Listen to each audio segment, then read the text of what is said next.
इस धम्म वर्ग में सबका स्वागत करते हुए धम्म वर्ग की शुरुआत की जा रही है। आज का विषय है कि सम्यक दृष्टि में आने वाली बाधाएं। इसके पहले भी ये विषय हुआ था, तो ये विषय बड़ा है और एक दो बार चलेगा। उसके पहले जो बताए थे अष्टांगिक मार्ग, आर्य अष्टांगिक मार्ग, ये ऐसा मार्ग है कि जो भी आर्य अष्टांगिक मार्ग पर आचरण करेगा, जो भी आर्य अष्टांगिक मार्ग पर अपना जीवन व्यापन करेगा, वो हर क्षेत्र में तरक्की कर सकता है। हर क्षेत्र में, ऐसा कोई भी क्षेत्र नहीं कि जिसमें वो तरक्की नहीं कर सकता। ये बुद्ध धम्म का मुख्य मार्ग है, आर्य अष्टांगिक मार्ग। ये मुख्य विचारधारा है बुद्ध धम्म की। इसलिए अष्टांगिक मार्ग को समझना जो भी बुद्धिस्ट है या फिर सभी मानव जाति के लिए ये बहुत जरूरी है कि अष्टांगिक मार्ग को समझना हर मानव जाति के लिए, चाहे वो कोई भी जाति का हो, धर्म का हो, चाहे कोई भी स्थान पे रहने वाला हो, सभी के लिए जीना है तो 8 मार्ग पर चलना जरूरी है। ये मानव समाज के लिए, किसी एक ही धर्म के लिए बनाए नहीं। लेकिन क्या हुआ इसमें कि बुद्ध की विचारधारा जो थी और मुख्य विचारधारा जो आर्य अष्टांगिक मार्ग की थी, यानी 4 आर्य सत्य जिसको बोलते हैं कि नोबल ट्रूथ, यानी विशेष सत्य, महासत्य भी बोलेंगे उसको, कि ये सत्य है। अगर ये सत्य मानव समाज को समझ सके और मनुष्य को समझाया जाए, तो यहाँ पर शोषण नहीं रहेगा, जो गैर बराबरी है वो नहीं रहेंगी, गुलामी नहीं रहेंगी, सब समान रहेंगे। समता, स्वातंत्र, बंधुभाव और न्याय की व्यवस्था इस देश में रहेंगी जब सब लोग अष्टांगिक मार्ग पर चलना शुरू कर देंगे। इसलिए जो बुद्ध धम्म के विरोधक लोग हैं, जिन्होंने शुरू से ही विरोध किया, बुद्ध के जमाने से ही विरोध किया, ऐसे बुद्ध धम्म के विरोधक जो है, उन्होंने सबसे पहले अटैक किया होगा, सबसे पहले अटैक किया। बुद्ध के इतने सारे सिद्धांत हैं, इन सारे सिद्धांत को छोड़ करके सबसे पहले जो अटैक हुआ वो अष्टांगिक मार्ग पे अटैक हुआ, जो 4 आर्य सत्य पे अटैक हुआ, जो कि धम्म चक्र प्रवर्तन जिसको कहते हैं। धम्म चक्र प्रवर्तन यानी धम्म चक्र प्रवर्तन जिसको कहते हैं, वो धम्म चक्र प्रवर्तन आर्य सत्य से शुरू होता है, 4 आर्य सत्य से शुरू होता है।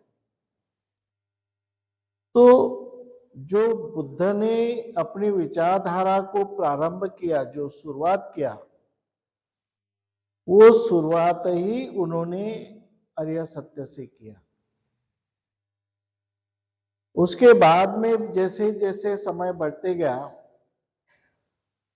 जैसे जैसे लोगों का अनुभव प्राप्त होते गया, समाज में जो भी नई बातें बुद्ध के समझ में आते गई, तो वो एक एक तत्वज्ञान जुड़ते गया उसको। लेकिन सबसे मुख्य पिलर जो है तत्वज्ञान है, वो है आर्य सत्य। और इस आर्य सत्य को जो नष्ट करने के लिए जो बुद्ध के विरोधक है, वो पूरी तरह से बुद्ध के जमाने से ही लगे हैं।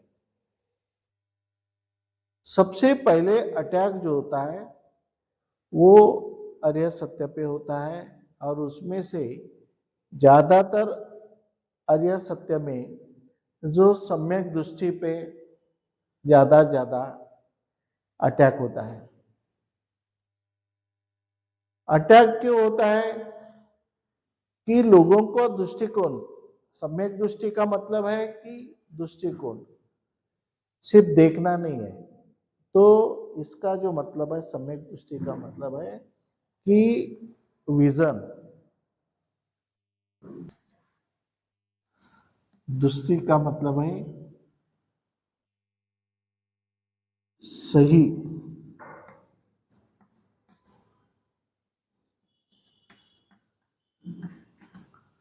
सही दृष्टिकोण,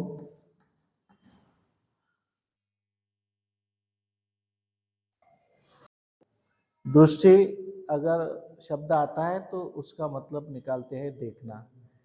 तो वो देखना नहीं है कि सही दृष्टिकोण, सही विचारधारा, सही मानसिकता, सही अवधारणा,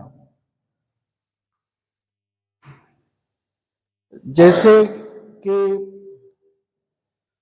बच्चों के ऊपर जैसे संस्कार होते हैं, जिस तरह से बच्चे के ऊपर संस्कार होते हैं, तो उसी प्रकार बच्चे की विचारधारा बनती है, उसी तरह बच्चों की मानसिकता बनती है, निर्माण होती है। जैसे भी संस्कार होते हैं, जैसे भी आजू बाजू का वातावरण रहता, पड़ोस के लोग रहते हैं, या उसके स्कूल के जैसे भी दोस्त है जिन मित्रों के साथ में रहता है, तो इन वातावरण का परिणाम, घर के परिस्थिति का परिणाम, समाज का परिणाम,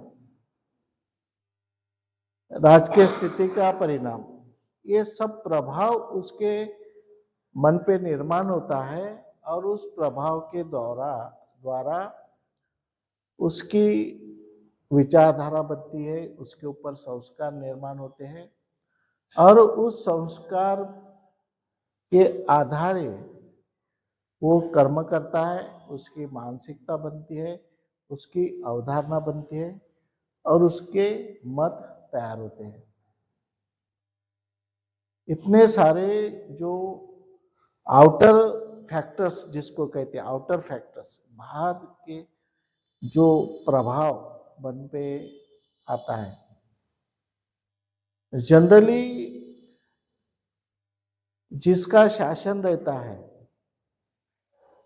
अभी जैसे भारत में हिंदू का शासन है, हिंदू का शासन है, श्रीलंका में बौद्धों का शासन है, थाईलैंड में बौद्धों का शासन है, तो कई मुस्लिम लोगों का शासन है, पाकिस्तान में, बांग्लादेश में, ईरान, इराक में, अमेरिका में इंग्लिश क्रिश्चियन का शासन है, न्यूयॉर्क में इंग्रज लोगों का शासन है। तो ये जो क्रिश्चियन राष्ट्र है, जो भी राष्ट्र है, जिस धर्म को वो मानते हैं, उसका प्रभाव उस देश पर डालने की कोशिश करते हैं, समाज को उसी प्रभाव में लाने की कोशिश करते हैं। तो आज भारत में जो भी शासन व्यवस्था है वो हिंदू धर्म का वर्चस्व है।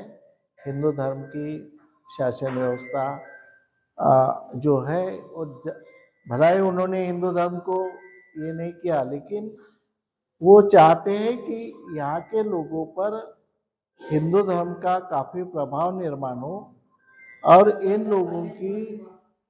इन लोगों की मानसिकता हिंदू धर्म के अनुसार हो। यहाँ पर जो समाज है वो हिंदू धर्म के अनुसार चले, ये उनके एक विचार है, उनकी मानसिकता है। और वो मानसिकता बनाना हर राष्ट्र वही करता है जो भारत में हो रहा है, हर राष्ट्र में वही हो रहा है। पाकिस्तान में जिहाद पढ़ाता है, जहाँ मुस्लिम अपने धर्म को मजबूत करने की कोशिश करते, तो अपने बच्चे पे वो संस्कार निर्माण करने की कोशिश करते ताकि उसकी सम्यक दृष्टि पे असर हो, उसकी मानसिकता बदले, उसका दृष्टिकोण उसी प्रकार का हो, उसकी विचारधारा उसी प्रकार की, उसकी मानसिकता, उसकी अवधारणा वैसी बने। क्योंकि ये जो मानसिकता है, मानसिकता ये सबसे महत्व की बात है। इंसान के जीवन में एक विजन, एक व्यू, एक मानसिकता, इसका हर एक इंसान के जीवन में इतना महत्व है कि उसका हम दूसरे शब्दों में उसको ये नहीं कर सकते कि सबसे ज्यादा महत्व है हमारी मानसिकता का। जैसी हमारी मानसिकता बनेगी वैसा ही हमारे हाथ से कर्म होगा। चाहे कोई कितना भी विरोध करे, एक बार किसी की मानसिकता बन गई तो वो वैसा ही काम करने के लिए काम करेगा, वैसा ही वो काम करने के लिए तैयार रहेगा। अभी इसका महत्व समझ में आया कि नहीं? इसका महत्व, ये सम्यक दृष्टि, ये कितनी महत्व की बात है हमारे लिए। और सबसे ज्यादा अटैक टारगेट किसके ऊपर किया गया? सम्यक दृष्टि के ऊपर। आज हमारी सम्यक दृष्टि खत्म हो गई। सम्यक दृष्टि के इतने शत्रु है, सम्यक दृष्टि नष्ट करने के लिए इतना लोग काम कर रहे हैं कि इंसान में सम्यक दृष्टि निर्माण न हो, उसके लिए पूरे जो विरोधक है, बाबा साहब के विरोधक, बुद्ध धम्म के विरोधक, वो पूरी तरह से काम कर रहे हैं। तो ये हमारे लिए खतरे की घंटी है। खतरे की घंटी, बहुत बहुत नुकसान होने वाला है। हम समझ नहीं रहे क्योंकि हमारे वो बात नहीं समझ रहे। हम लोग अज्ञानता के कारण ऐसे बातों को ला रहे अपने धर्म में, अपने समाज में, कि जो तुम्हारी सही विजन है, सही परखने की विजय, सत्यता संशोधन करने की विजन, सत्य के गहराई तक जाने की विजन, जो सत्य है, रियल सत्य है, उसको सर्च करने की जो विजन है, सत्य को संशोधित करने की विजन है, वो पूरी विजन डिस्ट्रॉय करने की कोशिश चल रही है। इतनी मानसिक गुलामगिरी निर्माण कर रहे हैं, जितनी मानसिक गुलामगिरी पैदा होगी समाज में, उतनी सम्यक दृष्टि को हानि पहुंचेगी। जितने हम मानसिक गुलाम होंगे उतना सम्यक दृष्टि का नुकसान होगा। इसके पहले हमने बताया कि मानसिक गुलामगिरी करने के लिए, हमें सम्यक दृष्टि नष्ट करने के लिए उन्होंने पहला प्रयोग किया कि ईश्वर का अस्तित्व उन्होंने स्वीकार किया। पहला जो प्रयोग है ईश्वर का अस्तित्व, यानी एक अदृश्य शक्ति है। ईश्वर का अस्तित्व यानी एक अदृश्य शक्ति है, लेकिन इतनी पावरफुल है वो शक्ति कि आदमी का कल्याण भी कर सकती है, आदमी का नुकसान भी कर सकती है। इतना उसका हर देश में, हर राष्ट्र में एक अलौकिक चमत्कारिक ईश्वर शक्ति को उन्होंने एस्टैब्लिश किया, स्थापित किया। किस लिए? कि तुम्हारे सम्यक दृष्टि को नष्ट करने के लिए। हमारे लोग नहीं समझ रहे, अभी भी नहीं समझ रहे, और मैं लोगों को समझाना भी नहीं चाहता। क्या जरूरत है हमको? अपना अपना देखो भाई, कोई डूबता है तो डूबने दो उसको, हम बचा निकले जाएंगे तो हमारा हाथ खींचेगा, हमको भी डुबा देगा अपने साथ में। जिसके नया डूब रही तो डूबने दो, हम क्यों डूबेंगे उसके साथ में? हम जिंदा रहेंगे तो आगे चल के नई पीढ़ी निर्माण करेंगे, और जो डूब रहे वो डूबने दो उनको। आज की परिस्थिति इतनी, जो बाबा साहब ने जो बात का विरोध किया था, ईश्वर शक्ति, अलौकिक शक्ति, बाबा साहब ने स्पष्ट कहा था कि believe in God, it is not essential for Dhamma. Dhamma के लिए ईश्वर की कोई जरूरत नहीं, नॉन एसेंशियल। ईश्वर का मतलब है सिर्फ आपने ईश्वर समझे। ईश्वर का मतलब है ईश्वर के अनेक रूप, जो समाज में चमत्कारिक अलौकिक शक्ति को, इट इज द सोर्स। ईश्वर एंड सोल, आत्मा जिसको कहते हैं, ये दोनों चीजें, ईश्वर और आत्मा, ये दोनों चीजें, जितनी भी सुपरस्टिशन है, जितनी भी अंधश्रद्धा है, जितनी भी अलौकिक शक्तियां हैं, उसके सोर्स है, मुख्य स्रोत है। जैसे बोरिंग जो मारते हैं ना, बोर मारते हैं, बोर मारने के बाद में पानी ऊपर आता है बोर से, कितना भी अंदर रहो वो बोर से ऊपर आता है, तो वो सोर्स हो गया, पानी का सोर्स हो गया। कुएं में पानी जमा होता, वो एक पानी का सोर्स हो गया। तो ये सोर्स है जिससे अंधश्रद्धा निर्माण होती है, अंधविश्वास पनपता है, अंधविश्वास फलता फूलता है। तो बड़ी गंभीर परिस्थिति है। जिस बुद्ध ने अंधश्रद्धा के विरोध में पूरा अपना आयुष्य दांव पे लगाया, कुर्बान किया, उसी बुद्ध के विचारधारा को, उसी बुद्ध के विजन को उन्होंने अंधश्रद्धा में बुद्ध को ईश्वर बना दिया। जान दो, झंझट ही नहीं, झंझट ही नहीं बची, झंझट ही नहीं, बुद्ध को ईश्वर बना दो, सवाल ही छूट गया, अभी कोई प्रश्न ही नहीं है। पूजा अर्चना करते बैठो, कर्मकांड करते बैठो, कुछ सम्यक दृष्टि का सवाल ही नहीं आता। जब बुद्ध को ईश्वर बना दिए तो अवतार हो गया वो। तो बड़ी जो षड्यंत्र है, वो पूरा षड्यंत्र इसके पीछे घूमता है, सम्यक दृष्टि के पीछे घूमता है।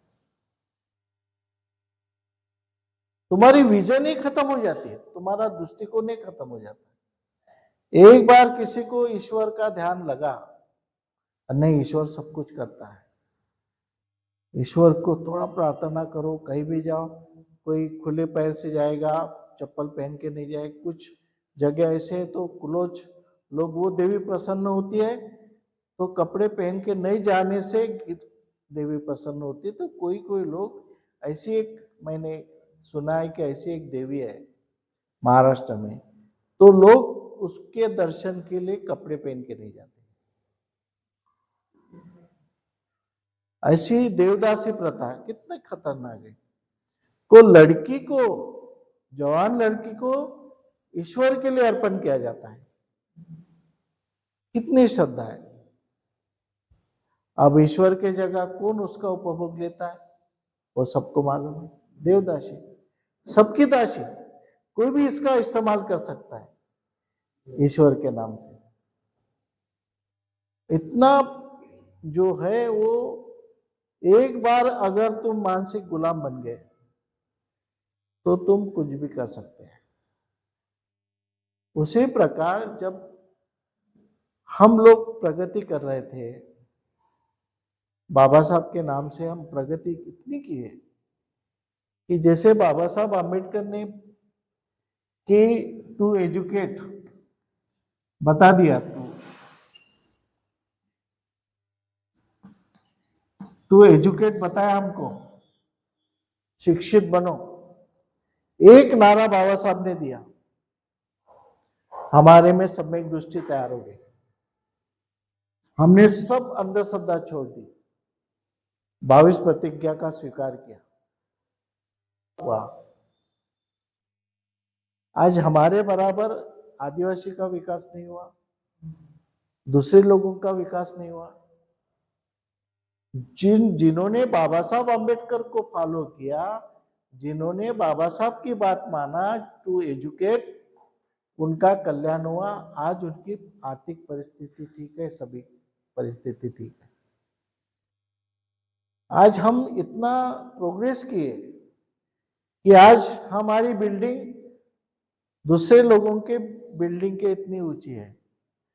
आज भी हम लोग अच्छा खाना खा सकते, घी डाल के खाना खा सकते, घोड़े पे चढ़ के बारात निकाल सकते हैं, अच्छे अच्छे होटल में रह सकते हैं। ये सब जो हमें प्राप्त हुआ वो बाबा साहब आम्बेडकर के एक स्लोगन से प्राप्त हुआ, टू एजुकेट।